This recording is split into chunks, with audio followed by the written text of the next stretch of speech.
এতদিন কি আপনারা অন্যদের মতো সর্বনাম ভুল শিখেছেন? সর্বনামের নামকরণ জানেন না? পুরো বাংলাদেশ চ্যালেঞ্জ, কেউ সর্বনামের নামকরণ আপনাকে শেখাবে না। অথচ সর্বনামের নামকরণ শিখলে কিন্তু আপনি পুরো সংজ্ঞাটাকে ক্লিয়ারিফাই করতে পারবেন। আসসালামু আলাইকুম রহমতুল্লাহ। আমি আছি মোহাম্মদ কাউসার মুস্তফা আলী আপনাদের এই পুরো ভিডিওটা জুড়ে। তো আজকে আমি একদম সূক্ষ্ম বিষয়, একদম সর্বনামের একদম সব কিছু ইনশাল্লাহ আলোচনা করব মাত্র কয়েক সেকেন্ডে, এবং প্রচলিত কিছু ভুলের কথা উল্লেখ করব এবং তা বিশ্লেষণ করব। তো প্রথমেই বলি সর্বনাম কি।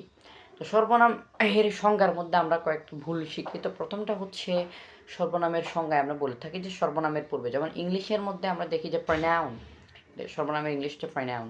এই প্রনাউনের মানে হচ্ছে পূর্বে, অর্থাৎ ওনারা সংজ্ঞা দেয় কি যে পূর্বে উল্লেখ থাকবে। পূর্বে যদি কোনো নামের উল্লেখ থাকে, পরে ওটাকে রিপ্লেস করার জন্য আমরা যেটাকে ব্যবহার করি ওটাকে বলা হয় সর্বনাম, কিন্তু এটা ভুল সংজ্ঞা। তো এটি হচ্ছে বাংলার মধ্যেও যখন এই সংজ্ঞাটা অ্যাড করা হয়েছে, তখন আমাদের বাংলার কিছু বিশেষজ্ঞ, বাংলা ব্যাকরণ বিশেষজ্ঞ, তারা এটির ভুল ধরেছেন। ওনাদের যুক্তি কিন্তু খুব সুন্দর। ওনাদের মতে যে যদি কোনো নামের নাম পূর্বে উল্লেখ থাকে এবং তাকে রিপ্লেস করার জন্য এগুলো ব্যবহৃত হয়, তাহলে আমি, তুমি, এগুলোর পূর্বে আপনি কি বসাবেন? বুঝেন নাই? ধরেন আপনি সামনে একজন মানুষ আছে, আপনি তার আগে নাম, আপনি আপনার বাক্যের মধ্যে তার আগে নাম কীরকম বসাবেন? যে রহিম তুমি ভালো আছো এরকম বলি, নাকি আমরা শুধু তুমি ভালো আছো বলি? তুমি বলি। আমি, তুমি বা আমরা, এগুলোর পূর্বে কিন্তু নাম থাকে না বা কোনো বিশেষ উল্লেখ থাকে না। তাই এটি হচ্ছে একটি ত্রুটিপূর্ণ সংজ্ঞা।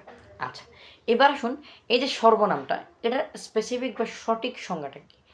সঠিক সংজ্ঞাটা হচ্ছে একদম কোনো প্রকার হচ্ছে যে মানে এটি হচ্ছে যা নাম পুরুষ, মধ্যম পুরুষ এবং উত্তম পুরুষকে বোঝাবে। উত্তম পুরুষ, মধ্যম পুরুষ এবং নাম পুরুষকে যা বোঝাবে সেটাই হচ্ছে আমাদের সর্বনাম। আচ্ছা গেল। এবার আসেন সর্বনামের নামকরণ। পুরো বাংলাদেশ চ্যালেঞ্জ, কেউ শেখাবে না ভাই। এবং এই সর্বনামের নামকরণটা নিয়ে কিন্তু আমাদের বুঝতে হবে, কেননা এটা খুব ইম্পর্টেন্ট। আমাদের ইংরেজিতে প্রোনাউনের অনুকরণে কিন্তু বাংলায় এই সর্বনাম লেখা হয়েছে। এই কারণে মানে যেহেতু প্রোনাউনকে কেন্দ্র করেই আমাদের বাংলাতে সংজ্ঞাটা অনুসরণ করা হয়েছে, তাই কিন্তু নামকরণের গুরুত্ব অনেক।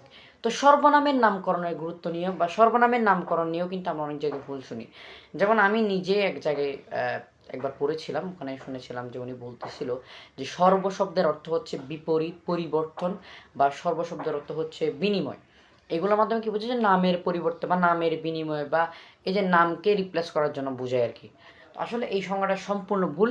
কেন বাংলার ইতিহাসে আল্লাহর জমিনের উপরে, আসমানের নিচে এমন কোনো ডিকশনারি নেই যেখানে সর্ব শব্দের অর্থ পরিবর্তিত, বিনিময় বা ইত্যাদি কিছু লেখা হয়েছে। এটা ভুল। তাহলে আসল নামকরণটা কি? দেখেন, সর্ব মানে কি? সকল বা সমস্ত। তো সর্বনাম মানে সকল নাম, অর্থাৎ এটা হচ্ছে সর্বনাম হচ্ছে মানে যা মানে সর্বপ্রকার সর্বপ্রকার স্থলে বসে যে নাম, অর্থাৎ সর্বপ্রকার স্থলে বা সর্বপ্রকার নামের স্থানে যা বসে।